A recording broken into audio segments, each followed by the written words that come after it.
Welcome, and thank you for streaming Adams State University's film stage production of A Christmas Carol, a holiday ghost story in the age of pandemic. I'm Dr. John Taylor, professor of theater and the director of this production. In 2004, we began the tradition of offering a family-oriented production when I directed A Christmas Carol for the very first time. For the past 17 years, we have continued this wonderful tradition, even in the time of pandemic.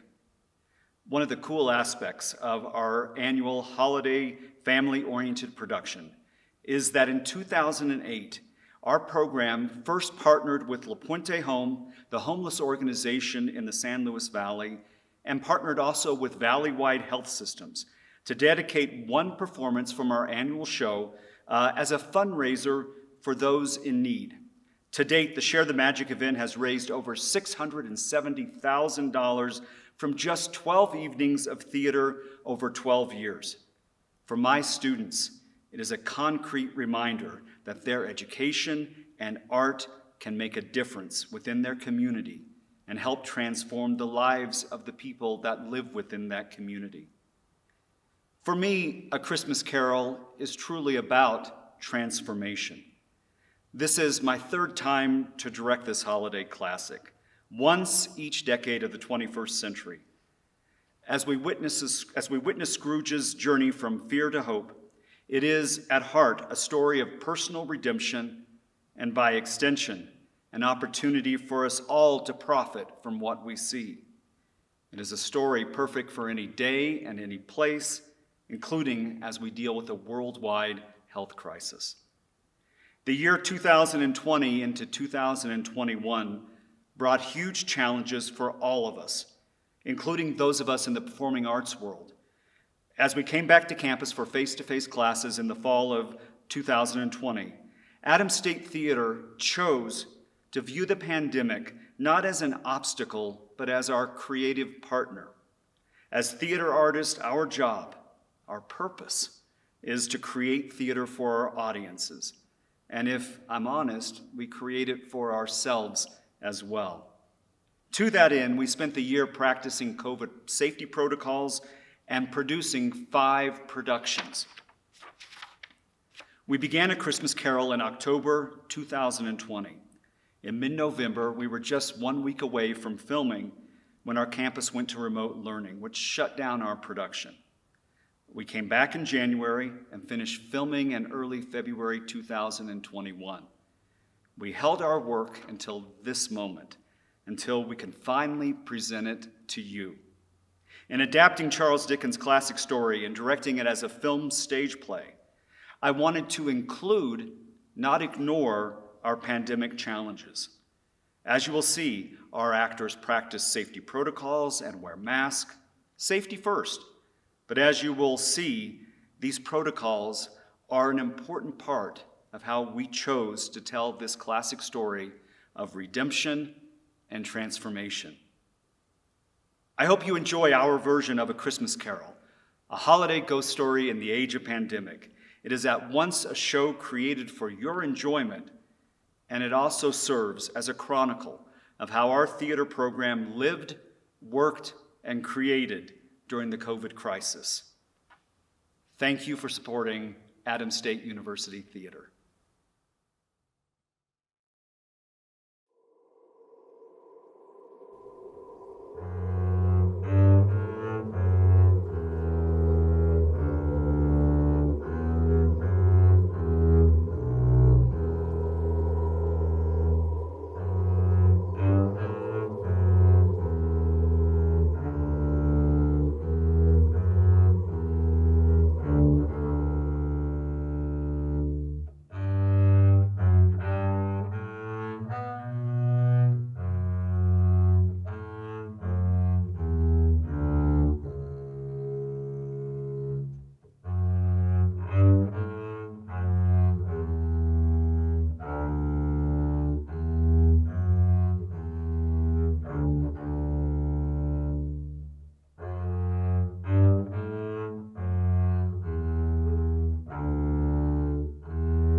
dead to begin with.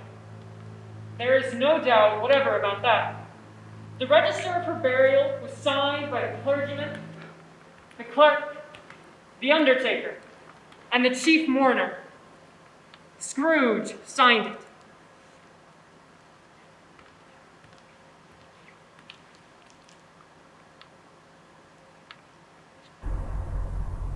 Old Marley was dead as a doornail. There is no doubt that Marley was dead. This must be distinctly understood, or nothing wonderful can come of the story we are going to relate. Scrooge and Marley were partners for we don't know how many years.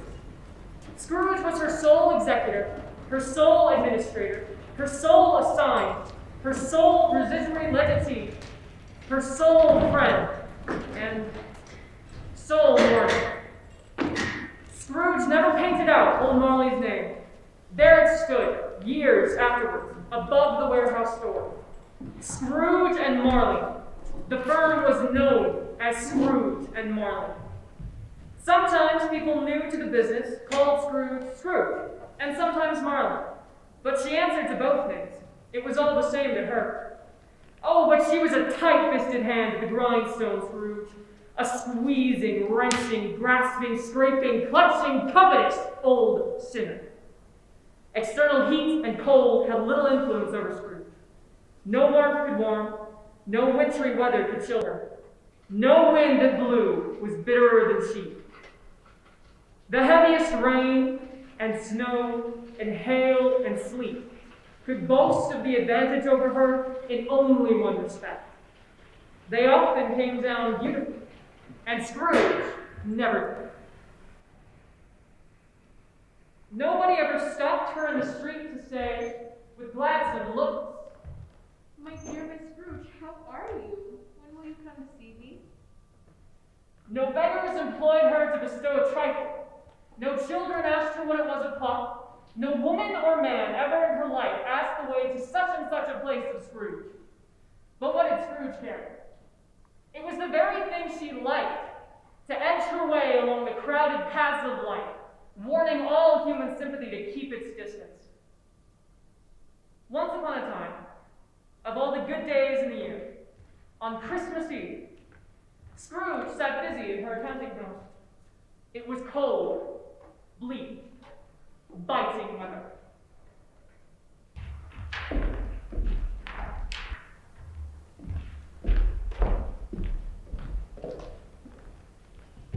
Good morning, Miss Scrooge. Bah humbug! As she worked, Scrooge kept her eye on her clerk, who was copying letters.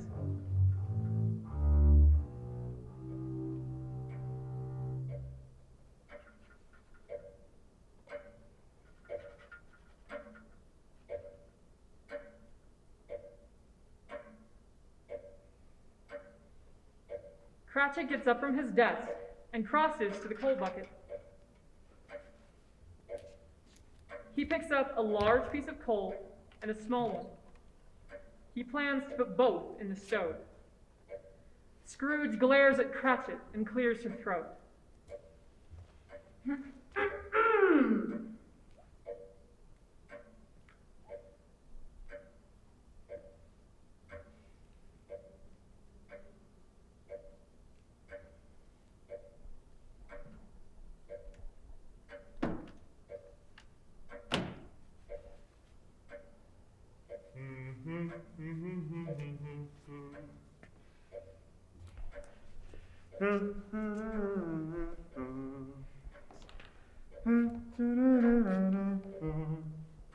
And happy Mr. Cratchit.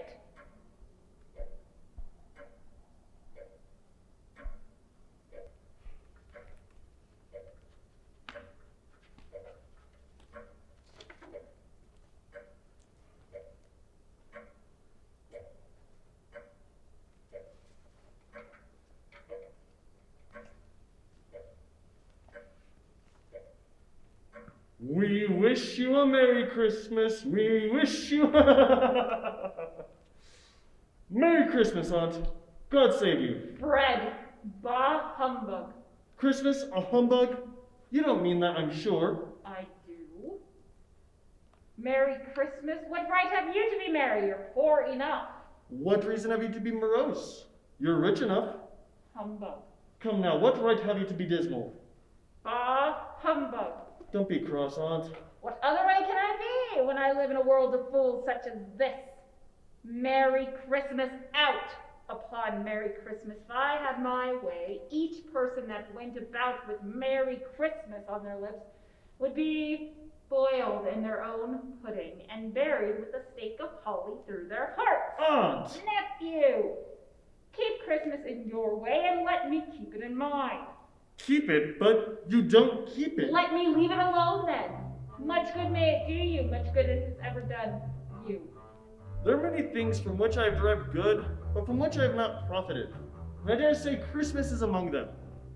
Though I'm sure I've always thought of Christmas time as a good time, as a kind, caring, charitable, pleasant time. The only time I can think of in the long calendar of the year in which women and men seem to open their shut-up hearts freely, and to think of people below them as if they really were fellow passengers to the grave, and not other creatures bound on other journeys.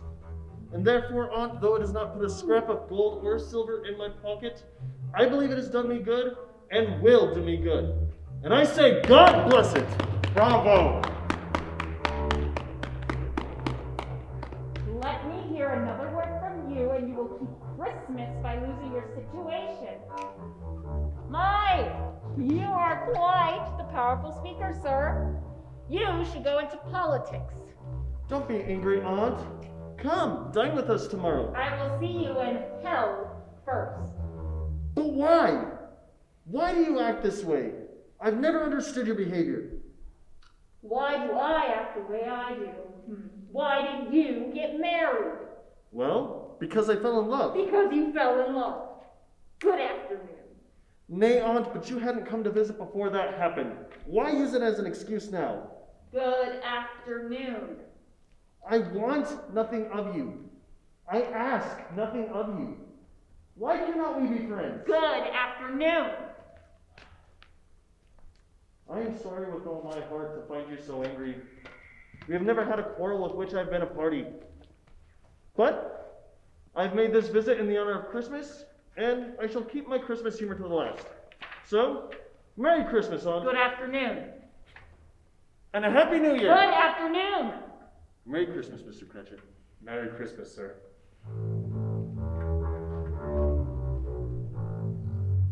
That's another one, my clerk.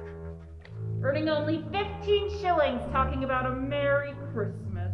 With a wife and a family to take care of, I'll go to the insane asylum.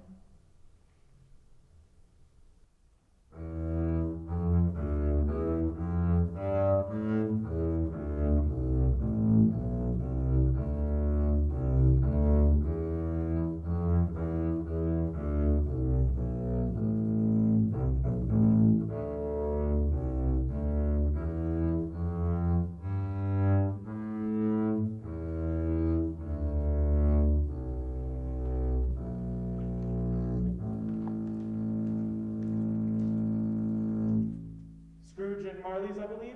Have we the pleasure of addressing Scrooge or Marley? Miss Marley is dead. She died 7 years ago, this very night. We have no doubt her liberality is well represented by her surviving partner. Liberality? Liberal? I despise that word. Bah humbug. At this festive season of the year, Miss Scrooge. It is more than usually desirable that we should make some slight provisions for the poor and destitute. Who suffer greatly at the present time. Many thousands are in want of common necessities. Hundreds of thousands are in want of common comforts, such as a proper meal and medical care. Are there no prisons? Plenty of prisons. And the union workhouses, are they still in operation? They are. Still, I wish I could say that they were not. Oh, from what you had said at first, I thought something had occurred to stop them in their very useful course. I am glad to hear it.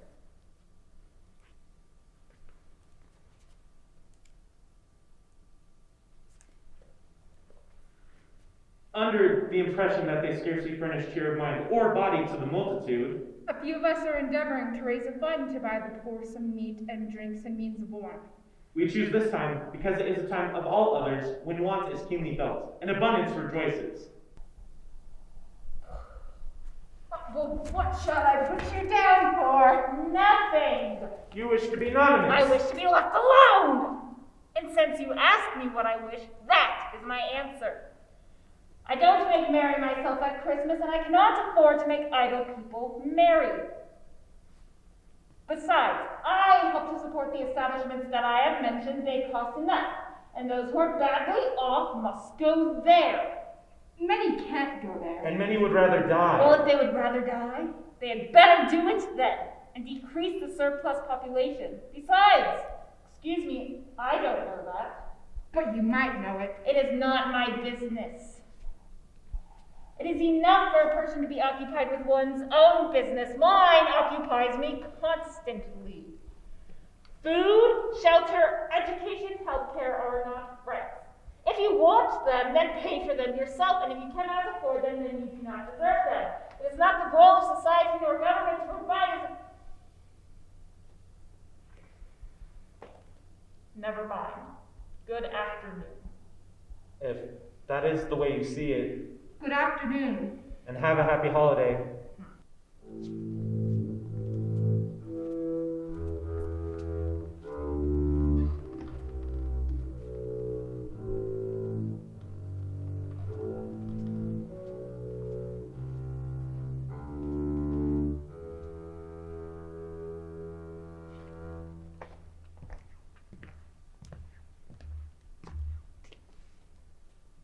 The cold became intense and colder, piercing, searching, biting cold.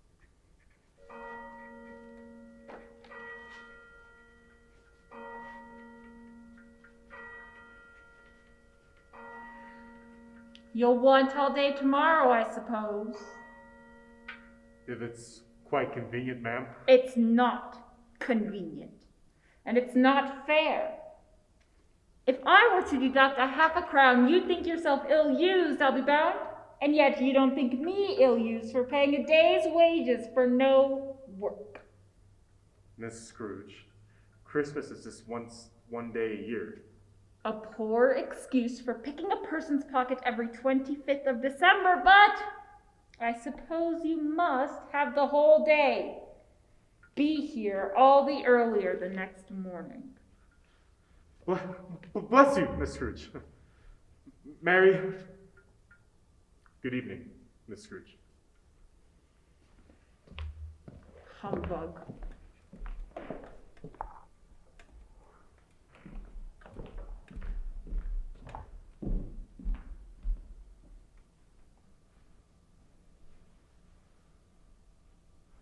Hello!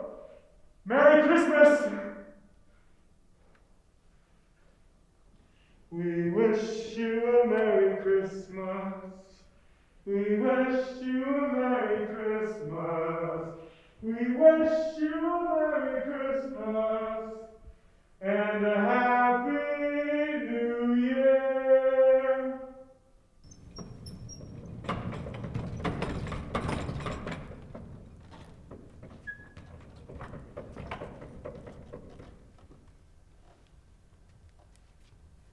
The evening is dark and cold. Scrooge exits the counting house and makes her way to the front door of her house.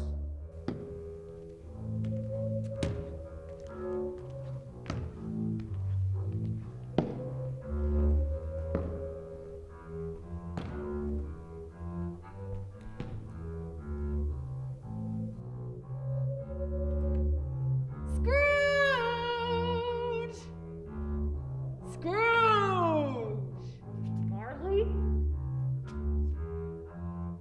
Scrooge! Who's there? Scrooge! Who's there? Scrooge! Who's there? Was nothing. Bah humbug.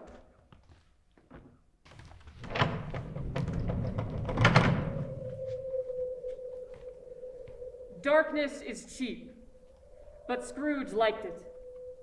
But before she shut her heavy door, she walked through her rooms to see that all was right. She had just enough recollection of the face to desire to do that. Sitting room, bedroom, all as they should be. Nobody under the table, nobody under the sofa, nobody under the bed, nobody in her closet, nobody in her dressing gown, which was hanging in a suspicious attitude against the wall. Quite satisfied, she closed her door and locked herself in. Double locked herself in, which was not her custom. Secured against surprise, she dressed herself for bed.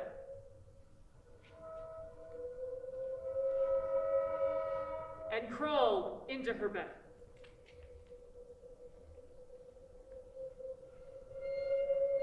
Humbug.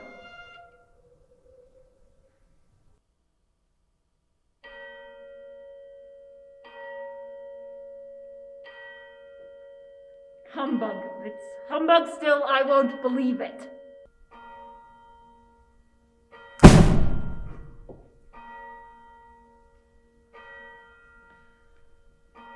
There's an explosion in the fireplace, and Marley emerges bound in chains.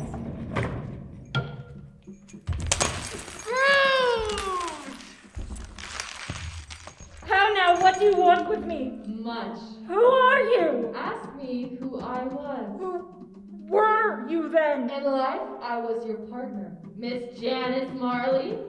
You don't believe in me. I don't. What evidence of my reality do you have beyond that of your senses? I don't know. Why do you doubt your senses? Because a little thing affects them.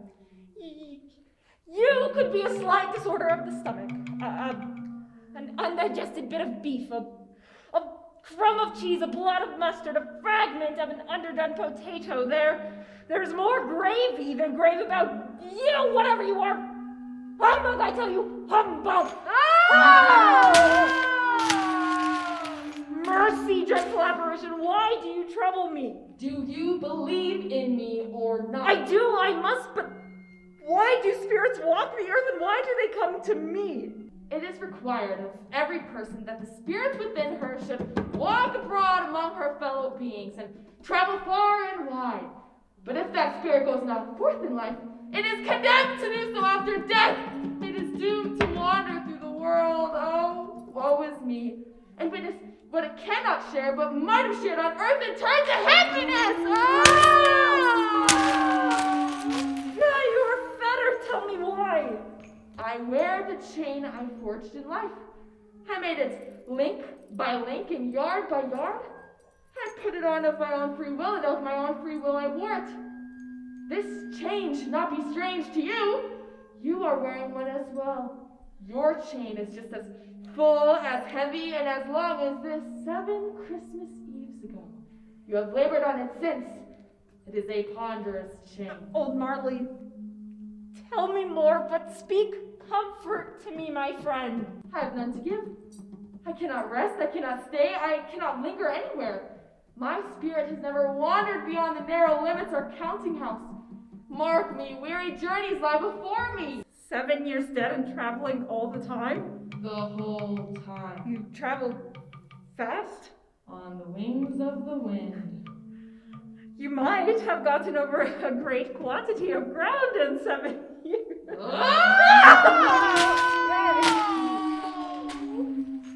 Oh, captive bound and double ironed, not to know the amount of regret can make amends for one's life's opportunities misused. Yet such was I, oh, such was I. But you were always a good woman of business. Business? Humankind was my business. The common welfare was my business. Charity, mercy, forbearance, benevolence were all my business. The dealings of my trade were but a drop of water in the comprehensive ocean of my business!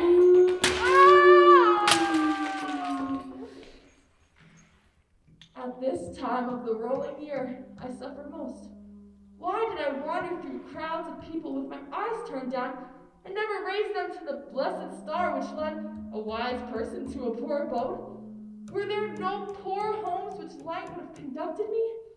Hear me, My time is nearly gone. I will, but speak comfort to me, my friend, and don't be so flowery. I am here tonight to warn you that you have yet a hope and a chance of escaping my fate. Well, thank you. You are always a good friend to me. You will be haunted by 3 spirits. Is that the hope and chance you mentioned, Marley? It is. I think I'd rather not. Without their visits, you cannot hope to shun the path that I tread. Expect the first when the bell tolls 1. Couldn't I take them all at once and have it over with, Marley? Expect the second when the bell strikes 2. The third when the last stroke of 3 ceases to vibrate. And look for that, you see me, but no more. You remember for your own sake what has passed between us.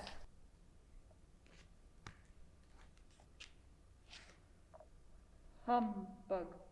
Unsure of everything, including the time of day, Scrooge groped her way to the window, where she could see very little of the outside world.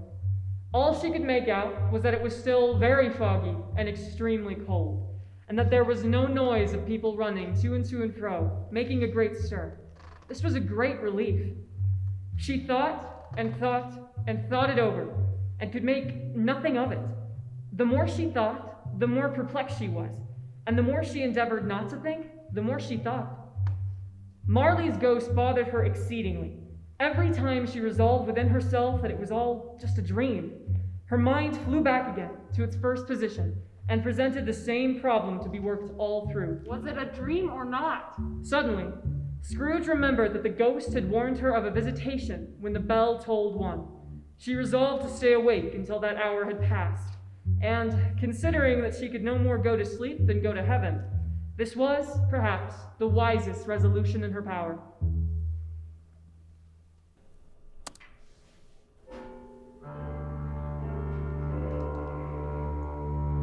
Quarter past.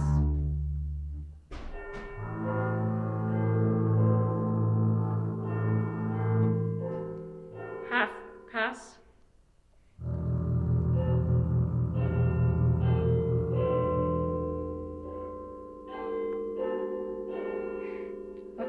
Quarter to it.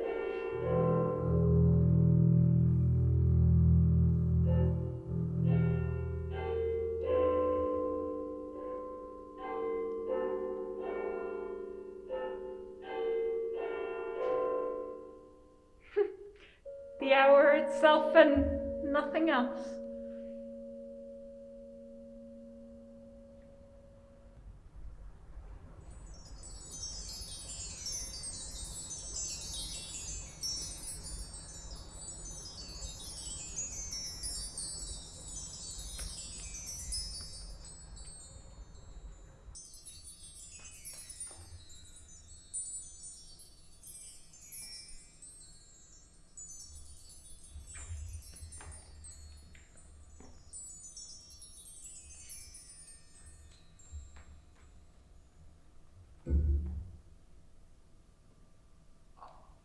Are you the spirit whose coming was foretold to me?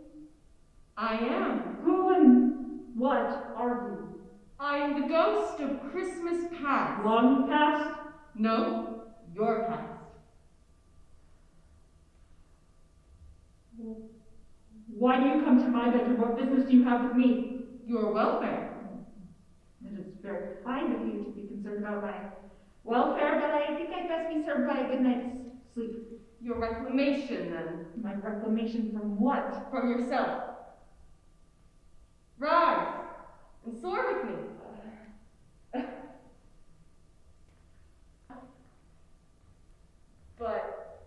But I am mortal and liable to fall. Bear but to touch with my hand there, and he shall be upheld in more than this. There is no time to waste. Take my hand now.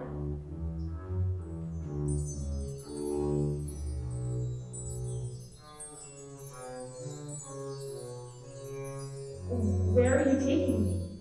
Patience, we are almost there. They soared through the sky and gazed down upon the quiet city below. I can see the city below, and now I see. Wait. I was a girl here. The ghost of Christmas past has led Scrooge to the countryside where she attended school. The spirit gazed upon her mildly. She was conscious of 1,000 sounds and images floating in the air, each one connected with 1,000 thoughts and hopes and joys and cares, long, long forgotten.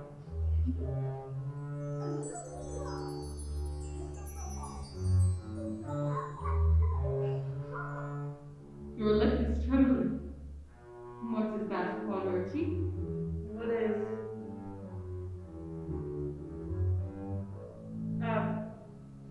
Nothing. Lead me where you will.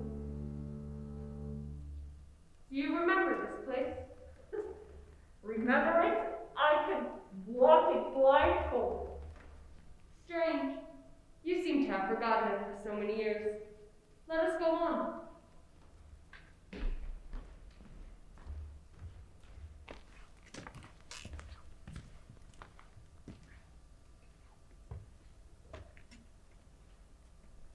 Scrooge recognized every gate.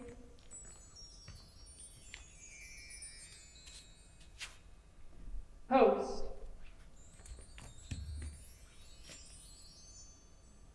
And tree.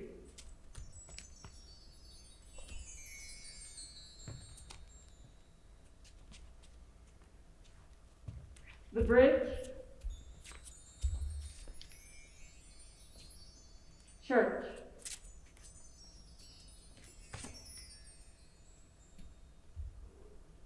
And the winding river.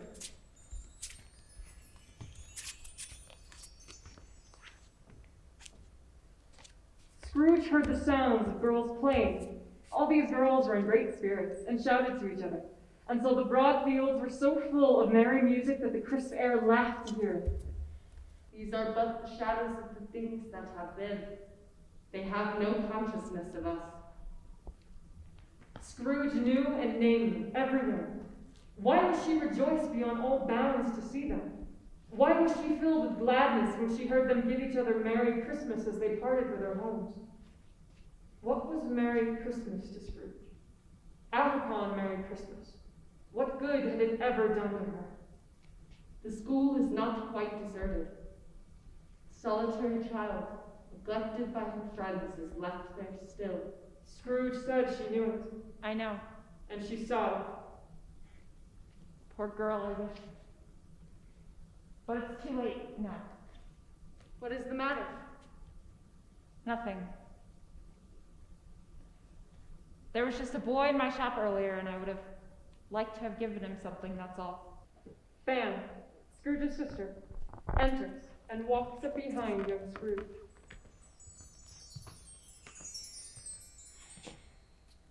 Hello, sister. Fan? What are you doing here? Dear, dear sister, I've come to bring you home. Home? Fan?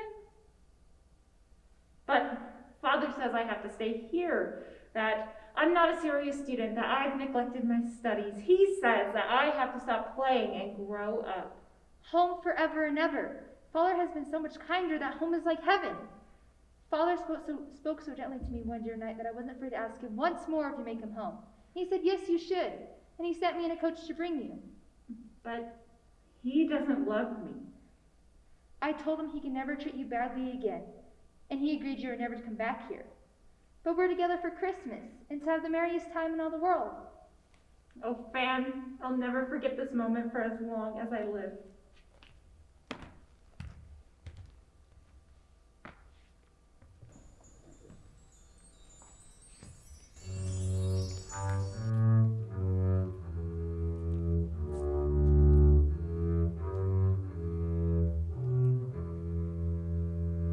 Always a delicate creature, whom a breath might wither, but she had a large heart.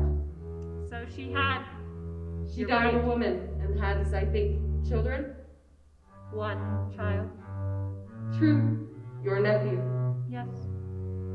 Our time here is finished. It is time to continue our journey. And in the blink of an eye, they were soaring. Although they had at that moment left the school behind them, they were now in the busy thoroughfares of a city, where shadowy passengers passed and repassed. It was made plain enough by the dressings of the shop that here too was Christmas time again, but it was evening, and the streets were lighted up.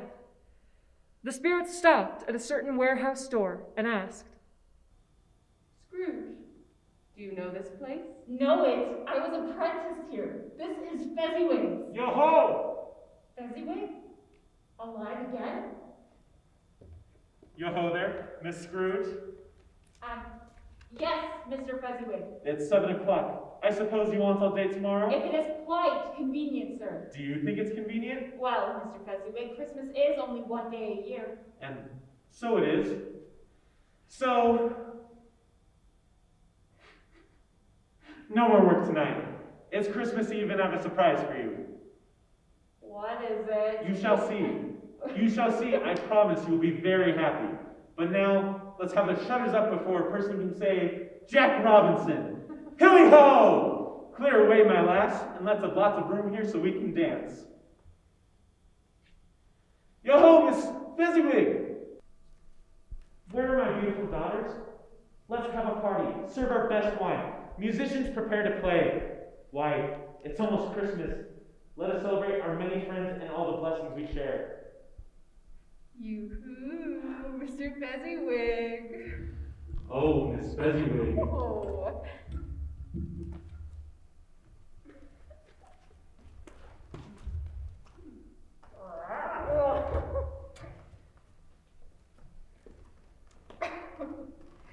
Good evening, my dear Miss Scrooge. Merry Christmas, ma'am. Well, here's your surprise. Well, introduce yourselves. Hello, I'm Abigail. I'm Benjamin.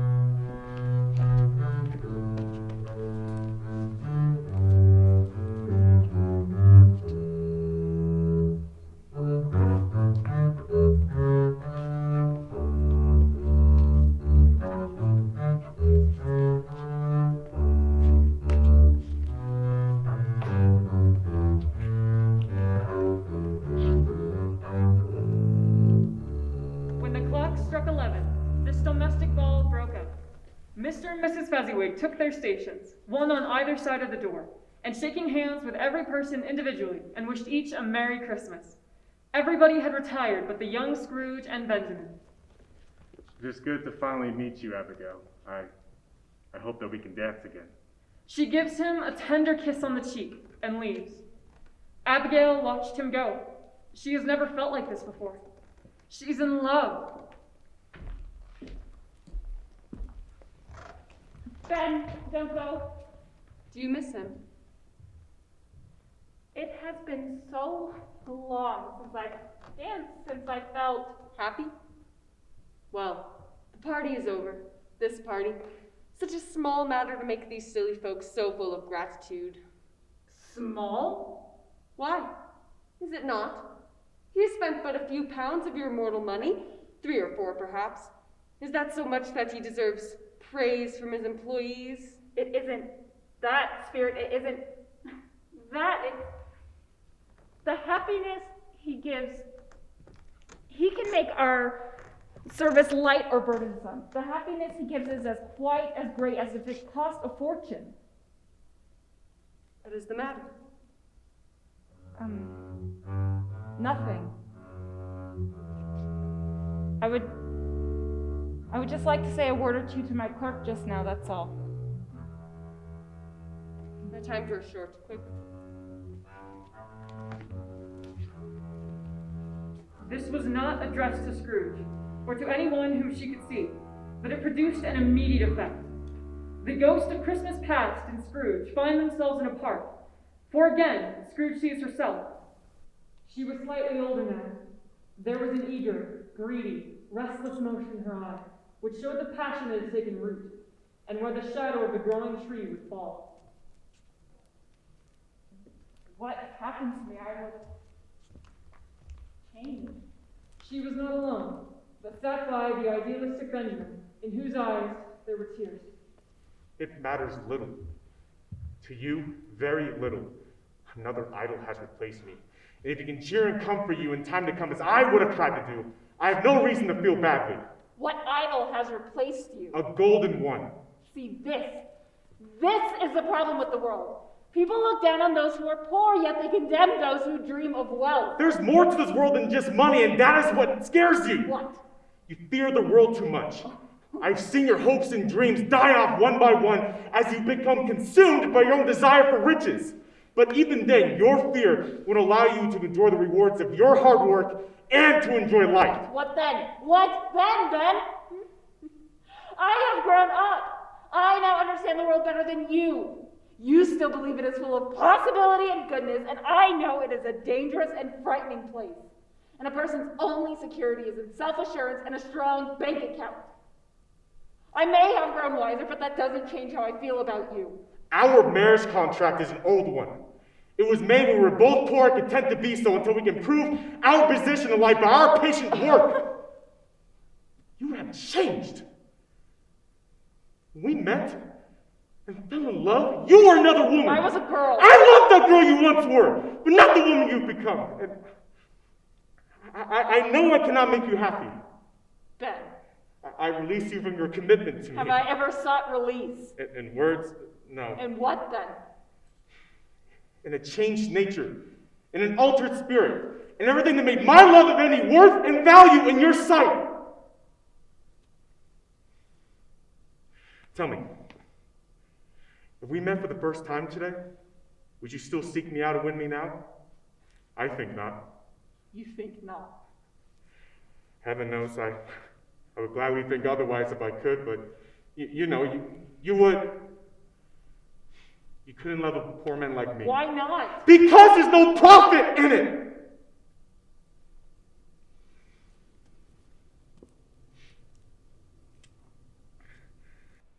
With a full heart, I release you. For the love of who you once were, may you be happy in the life you have chosen.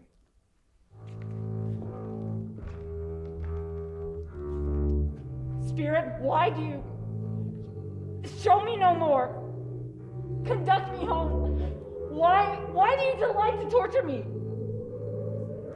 Spirit, remove me from this place.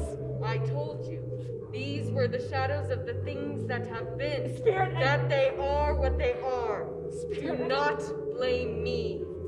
Spirit, I cannot take it. I cannot bear it. Remove me from this place. Haunt me no longer.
awakening in the middle of a prodigiously tough snore and sitting up in bed, her thoughts together, Scrooge sensed that the bell was near the stroke of 2 o'clock. Now, being prepared for almost anything, she was by no means prepared for nothing. And consequently, when the bell struck 2, she was taken with a violent fit of trembling. As she sat upon her bed, a blaze of colorful lights filled her room and streamed upon Scrooge as the clock proclaimed the hour. Merry Christmas!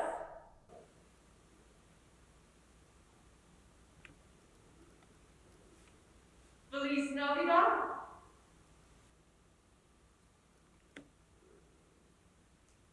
Joyeux Noël! Fröhlich Weihnachten! Scrooge. Abigail Scrooge, I can see you.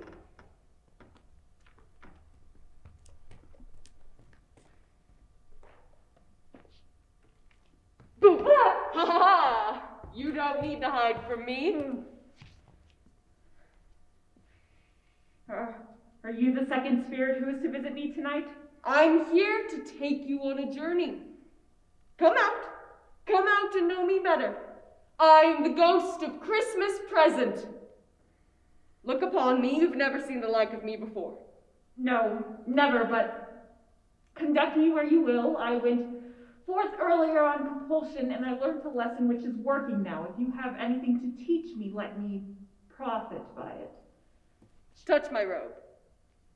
Scrooge did as she was told and held it fast, and all vanished instantly.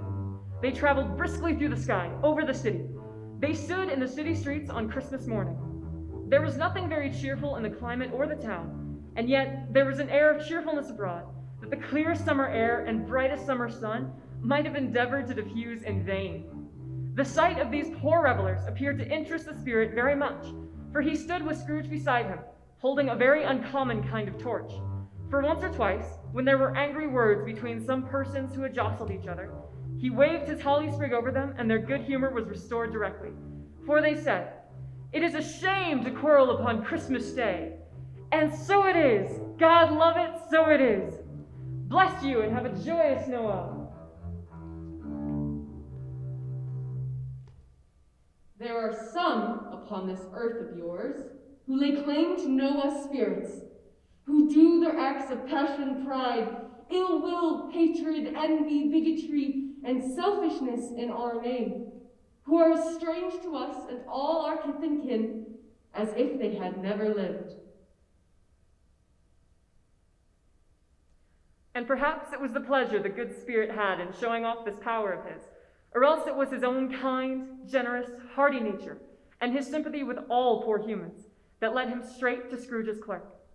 For there he went, and took Scrooge with him, holding to his robe. And on the threshold of the door, the spirit smiled, and stopped to bless Bob Cratchit's dwelling with a sprinkling of his torch.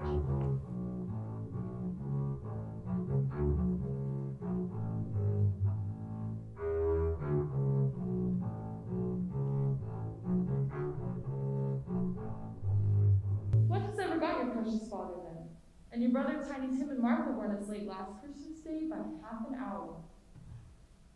Here's Martha, Mother. It's about time. We thought you forgot about Christmas, Martha. Why, bless your heart alive, my dear. How late you are. We had a great deal of work to finish last night at the factory, so I spent the night there so I could finish my work this morning and be home for Christmas. Good for her. She has a strong work ethic. She has to. She has no choice. Well, never mind. So long as you're here. Sit down by the fire, my dear, and get warm. Lord bless you. Oh my goodness, Father and Tim are coming. Hide, Martha, hide, so that we could surprise them.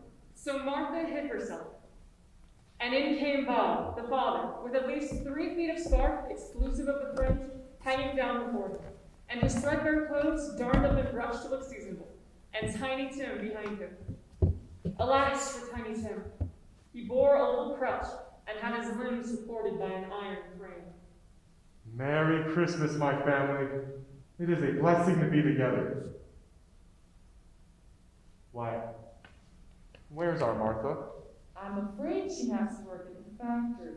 She won't be with us today. Not coming? Not coming upon Christmas Day? Martha are coming on Christmas Day.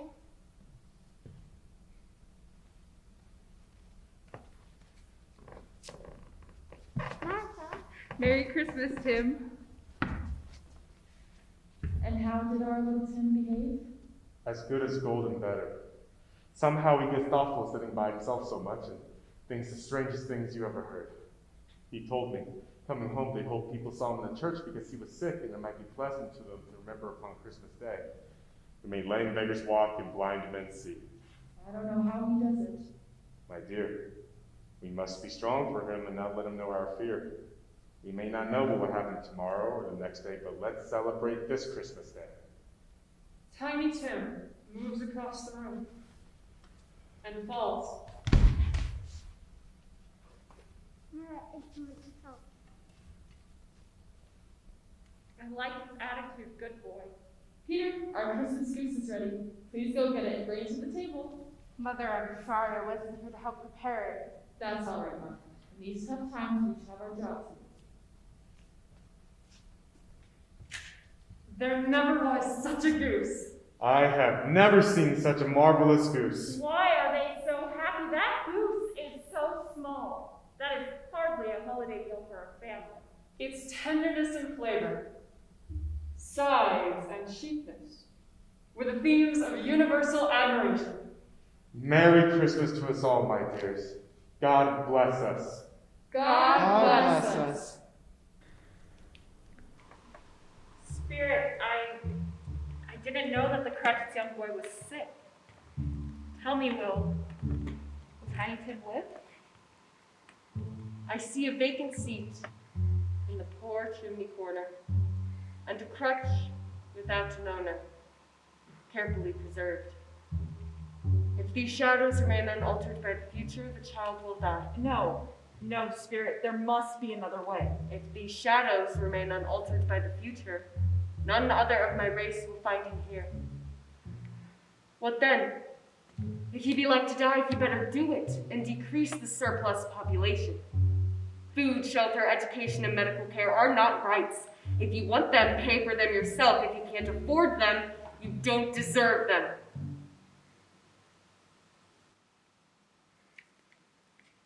Miss Scrooge. I'll give you Miss Scrooge, the founder of the feast. The founder of the feast, indeed. I wish I had her here. I'd give her a piece my mind to feast upon, and I'd hope she'd have a good appetite for it. My dear, the children, it's Christmas Day. It is Christmas Day, I'm sure, on which one drinks to the health of such an odious, hard, stingy, unfeeling woman as Miss Abigail Scrooge. You know she is, Robert. Nobody knows she is better than you. Poor fellow. My dear, Christmas Day. Oh, all right. I'll wish her good health for your sake and the day's, not for hers. Here's to Miss Abigail Scrooge. May she have a long life, a Merry Christmas, a Happy New Year. May she be very merry and very happy, and may God bless her. Hear, hear! Bless us, everyone. There was nothing of Highmark in this. They were not a handsome family. They were not well-dressed, and their shoes were far from being waterproof. Their clothes were scanty, and Peter might have known, and very likely did, the inside of a pawnbroker's. But they were happy, grateful, pleased with one another, and contented with the time. And when they faded, and looked happier yet in the bright sprinklings of the Spirit's torch of parting, Scrooge had her eye upon them, and especially on Tiny Tim, until the last.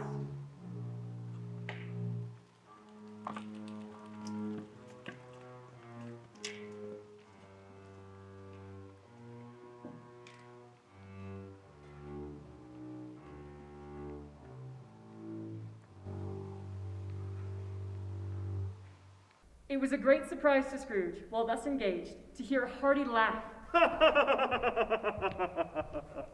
It was a much greater surprise to Scrooge to recognize it as her own nephew's, and to find herself in a bright, dry, gleaming room, with the Spirit standing smiling by her side, and looking at that same nephew with approving affability.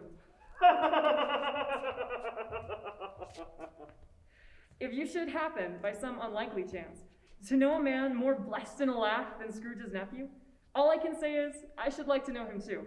Introduce him to me, and I'll cultivate his acquaintance. Oh, she said Christmas was a humbug. As I live, she believed it too. More shame for her, Fred. My dear wife, she's a comical old woman. That's the truth, and not so pleasant as she might be. However, her offenses carry their own punishment, and I could say nothing against her. I'm sure she is very rich, Fred. I mean, you've always told me so. What of that, my dear? Her wealth is of no use to her. She doesn't do any good with it. She doesn't make herself comfortable with it. She hasn't the satisfaction of thinking that she's ever going to benefit us with it. I have no patience with her. Oh, I have. I feel sorry for her. I couldn't be angry with her if I tried. Who suffers from her ill whims? Herself, always. Here she takes it into her head to dislike us, and she won't come dine with us? What's the consequence? She only hurts herself. Poor, miserable woman. What do you say, Topper? I get a feeling I'm too much like Scrooge. A bachelor, unhappy, alone, and broken hearted. Whoa. Whoa. Whoa. Whoa! Do you feel sorry for me? Do go on, Fred. Topper never finishes what he begins to say. He is such a ridiculous fellow. I was only going to say that the consequence of her taking a dislike to us and not making merry with us is as I think that she loses the chance to be happy. Still, I mean to give her the same chance every year, whether she likes it or not. For I feel sorry for her. She may rail at Christmas until she dies, but she can't help thinking better of it if I go there year after year, in good temper, and say, Aunt Scrooge, how are you? It is worth it if it only puts her in the mood to treat a poor clerk a little better and to pay him a little more.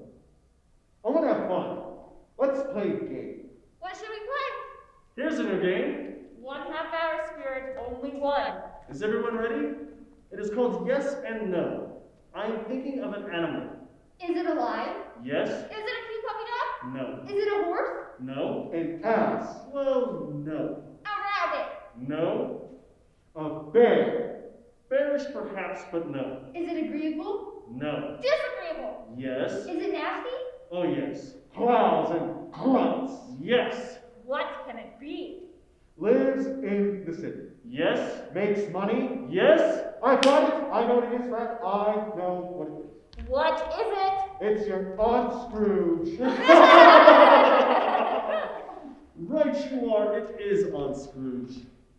And she's given us plenty of laughter, I'm sure. And it would be ungrateful not to wish her well. I say bless Aunt Scrooge, wherever she is. Here I am, I'm right here. Bless Aunt Scrooge. A Merry Christmas and a Happy New Year. She wouldn't take it from me, but may she have it nevertheless. Aunt Scrooge! Aunt Scrooge! No matter how badly I treat him, Fred is always kind to me. He has a generosity that I don't. You are learning. There is hope for you yet, Miss Scrooge. Our journey together is almost over. My life upon this globe is very brief. It ends tonight.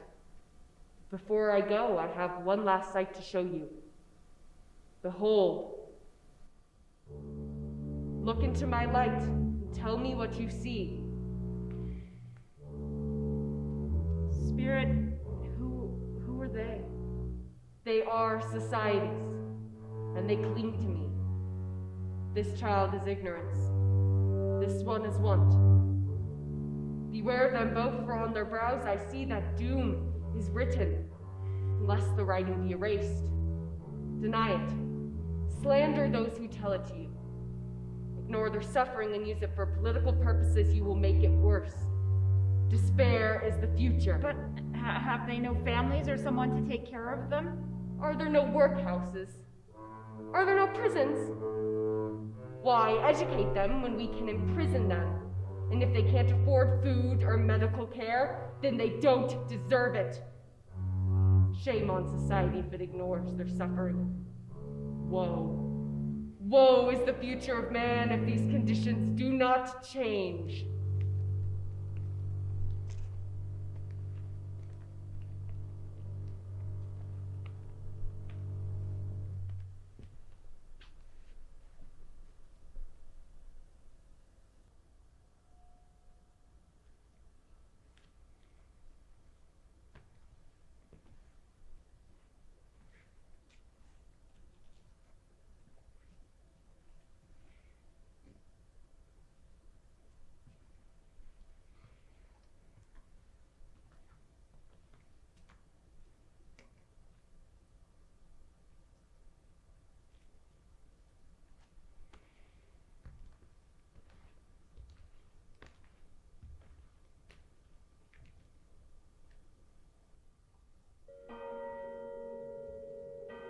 Scrooge looked about for the ghost and saw it not. As the last stroke ceased to vibrate, she remembered the prediction of old Janus Marley, and lifting up her eyes, beheld a solemn phantom.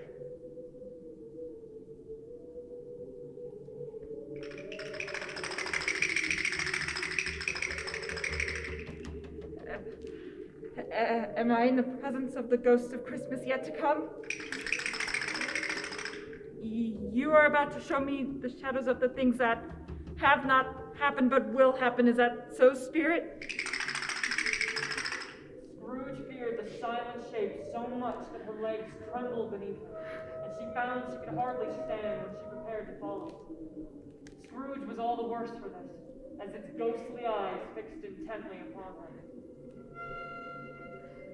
Spectre, I fear you more than any spirit I have seen, but as I know your purpose is to do me good, and as I hope to live to be another woman, I am prepared to bear your company, and do it with a thankful heart. Will you not speak to me? Lead on. Lead on, Spirit. The night is waning fast, and it is precious time to me now, I know. Lead on.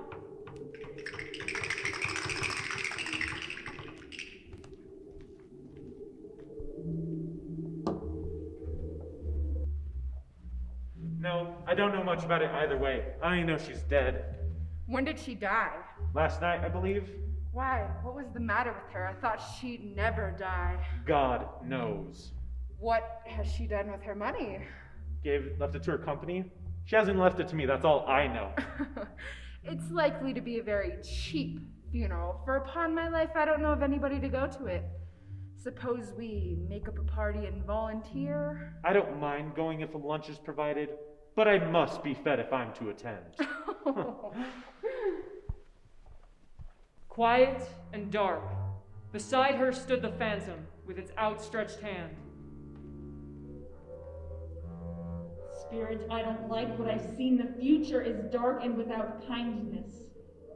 Its eyes were looking at her keenly. It made her shudder and feel very cold.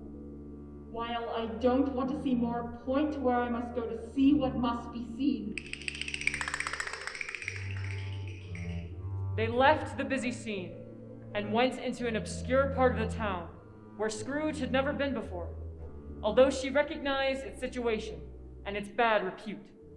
The ways were foul and narrow, and the whole quarter reeked with crime, with filth and misery.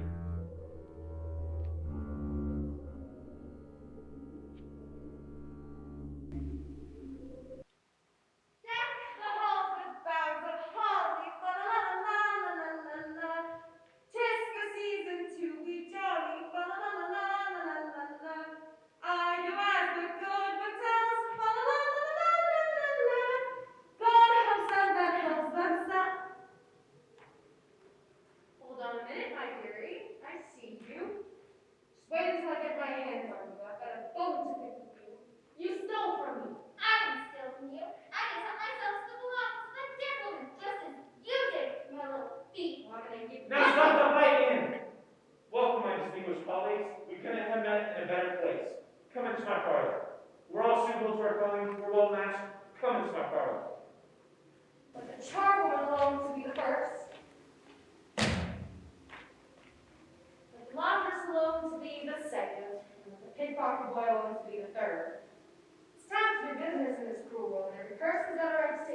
himself. Am I right, old Joe? This one always did. That's true indeed. No person more so. Right, well, then that's enough. Who's the worst for the house with a few things like these? Not every woman, I suppose. No, indeed. She wanted to keep them after she was struck with death. She would have had somebody look after her. Instead of lying there, gasping for her last breath all by herself. Those are the truest words that ever were spoken. It's her own fault. I just wish my heart had been a little heavier, and it would have been accountable. If I could have gotten my hands on anything else. Open that buffalo, Joe, and let me know the value of it. It's your woman.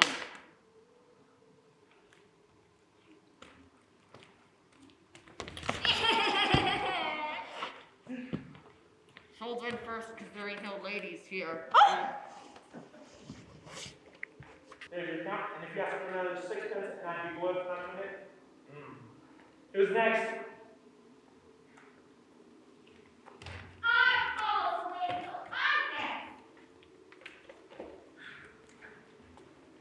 I always give too much to the ladies.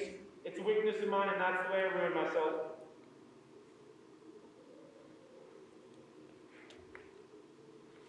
That's your count. And if you ask for another penny, made it an open question, I'd repent of being so generous and knock off half a crown. Why, this is a crime. You're committing a robbery against me.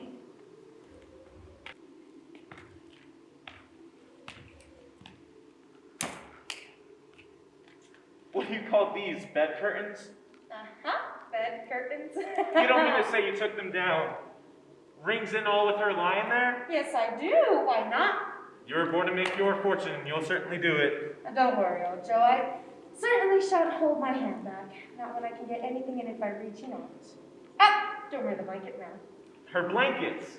Well, who else do you think? She isn't likely to take hold without them now, is she? I just hope she didn't die of anything catching, eh? Oh, don't you be afraid of that. I ain't so fond of her company that I'd loiter about her for such things. Ah, you may look through that shirt all you want, but you won't find a hole nor a threadbare place. It was the best one she had, and a fine one, too. They'd have wasted it if it hadn't been for me. What do you call wasting of it? Someone was fool enough to put her to be buried in, but I snatched it right off.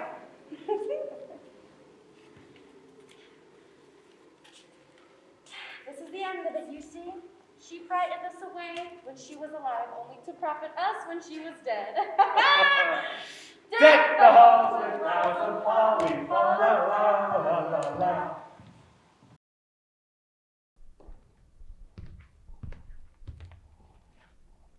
Spirit, I see the case of this unhappy woman might be my own. My life tends that way now. The ghost of Christmas future points Scrooge to a quiet, empty bedroom. Merciful heaven, what is this? She recoiled in terror, for the scene had changed, and now she almost touched the bed. A bare, uncurtained bed, on which, beneath a ragged sheet, there lay a something covered up, which, though it was dumb, announced itself in awful language. The room was very dark, too dark to be observed with any accuracy, though Scrooge glanced round it in obedience to a secret impulse, anxious to know what kind of room it was. A pale light, rising in the outer air, fell straight upon the bed, and on it, plundered and bereft, unwashed, unwept, uncared for, was the body of this woman. Scrooge glanced towards the phantom. Its steady hand was pointed at the body's head. Spirit, this is a fearful place. Let us go. In leaving it, I shall not leave its lesson. Let us go. I understand you. You want me to remove the cover from this woman's face. I would do it if I could, but I have not the power, Spirit. I have not the power. If there is any person in town who feels emotion connected to this woman's death, show that person to me. I plead with you, Spirit.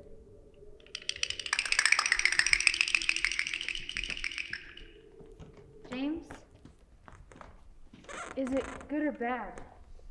Bad. We are quite ruined? No, there is hope yet, Caroline. If she relents, there is, but that would take a miracle. Oh, she's past surrender. She's dead. Oh, it is not a nice thing to say, but I'm glad that she has died. To whom will our debt be transferred?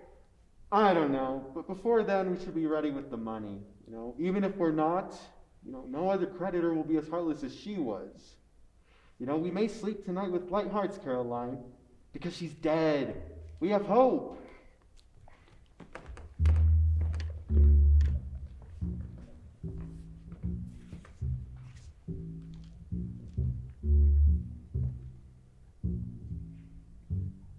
That is an emotion I grant you, but show me some tenderness connected with the death, or it will forever haunt me. The ghost conducted her through several streets familiar to her feet, and as they went along, Scrooge looked here and there to find some comfort, but nowhere was there any to be found. They entered poor Bob Cratchit's house, the dwelling she had visited before, where they found the children seated and the mother waiting.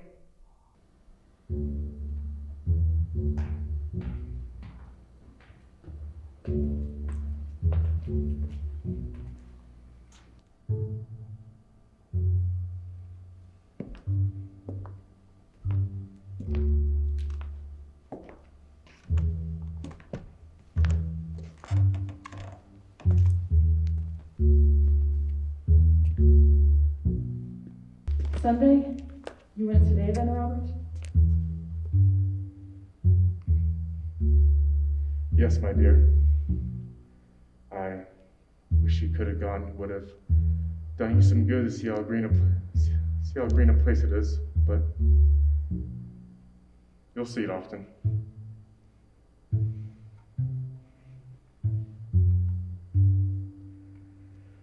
I promised him that I would walk there on a Sunday.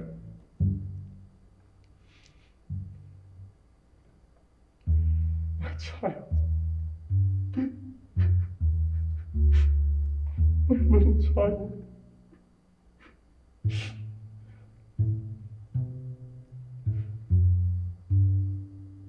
Spirit, why? Why does it have to end this way? Listen, my children. There will come a time when we will no longer be together. Peter, you'll find a new position, a partner, and move away. And Martha, you will find your own place in this wide, wonderful world.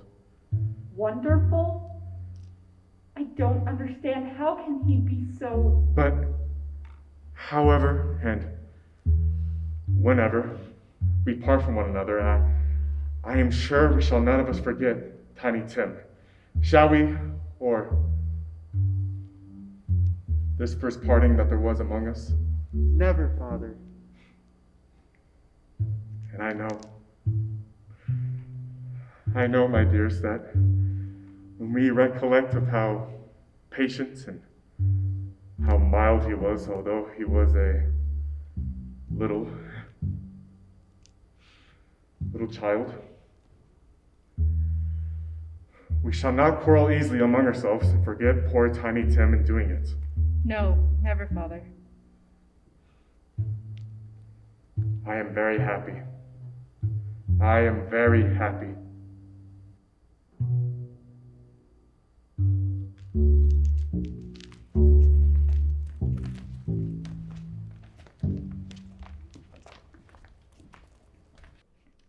Spectre, I feel our parting moment is at hand, but I know not how. Tell me, who was that woman we saw lying dead? Before I draw near to the stone to which you point, answer me one question. Are these the shadows of the things that will be, or the shadows of the things that may be?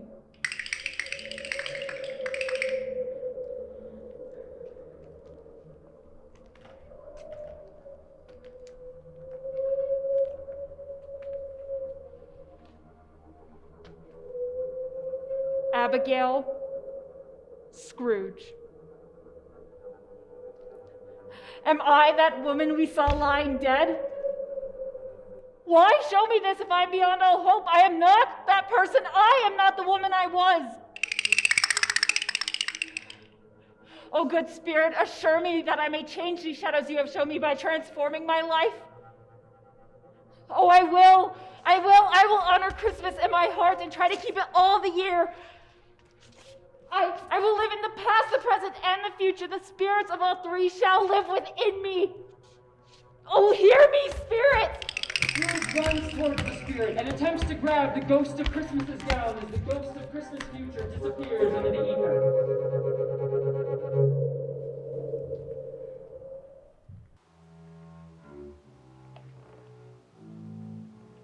Oh, Janice Marley, I don't know what to do.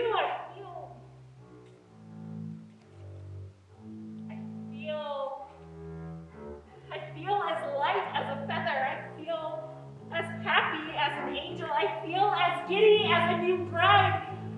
I am different. I have changed. A Merry Christmas, everyone! And a Happy New Year to all the world! Oh, I don't know what month it is. I don't know how long I've been among the spirits. I don't know anything. I'm quite a child. I don't care. I would rather be a child.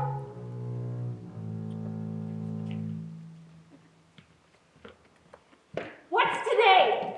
What? What's today, my fine young man? Today's White Christmas Day. It's Christmas Day. I haven't missed it. Do you know the butcher shop on the corner? The one on the next street? I should hope I did. I walk by it every day. Do you know whether they've sold the prize turkey? Not the small prize turkey, but the big one hanging there in the window? What, the one nearly as big as me? What a delightful young man. It is a pleasure to talk with them. Yes, the one almost as big as you. It's hanging there now. Go and buy it. You're teasing me. No, I am in earnest. Go and buy it and tell them to bring it to Bob Cratchit's house. Here's some money for your troubles. Go! Run! My friends, Merry Christmas! Ah! Wait, please. Miss Scrooge? That is my name, and I fear it may not be pleasant to you. Allow me to ask your pardon, and will you have the goodness to allow me to donate the amount of...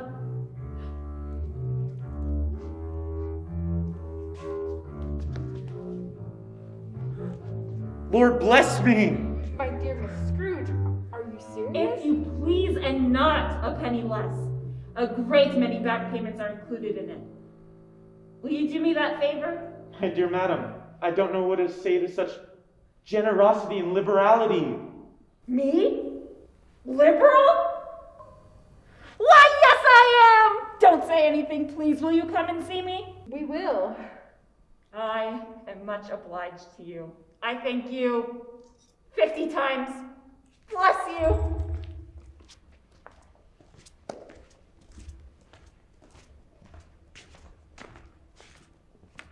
Scrooge sees the young couple who owed her money, and she approaches them. Don't run from me. I want you to come see me tomorrow so that we can work out a more manageable loan agreement. Bless you, Miss Scrooge. Oh, thank you, and Merry Christmas. You're very welcome. Scrooge's simple act of kindness gave her a feeling of happiness she thought impossible. Then she saw her nephew, Fred, walking. She paused to relish the sheer bliss that her nephew so clearly experienced this glorious Christmas morning. Then, without a moment's hesitation, Scrooge called out, Fred! Why bless my soul? Who's that? It is I, your Aunt Scrooge. I want to come to dinner, Fred. Will you let me? I'd be honored to share this day, and any other day that you desire. But, Aunt, Yes, Fred? before you come to dinner, you may want to get dressed first.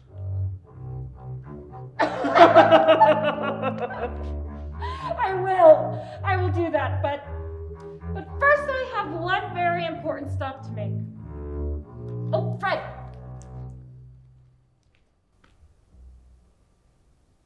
Thank you, Aunt Scrooge.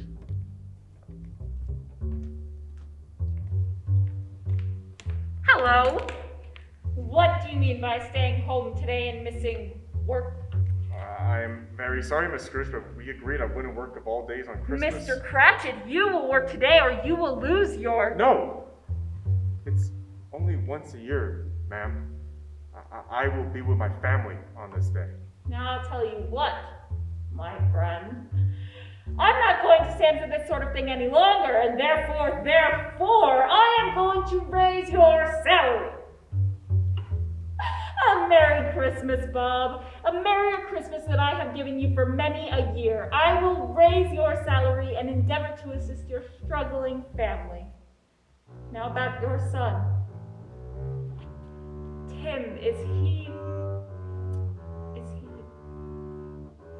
Scrooge collapses to one knee as her emotions overwhelm him. Tiny Tim crosses to Scrooge, wipes a tear from Scrooge's face, and gives her an all-embracing hug. Tiny Tim, will you let this woman be your friend? Of course, Mrs. Scrooge. But Mrs. Scrooge, why are you being so nice? Because I have changed.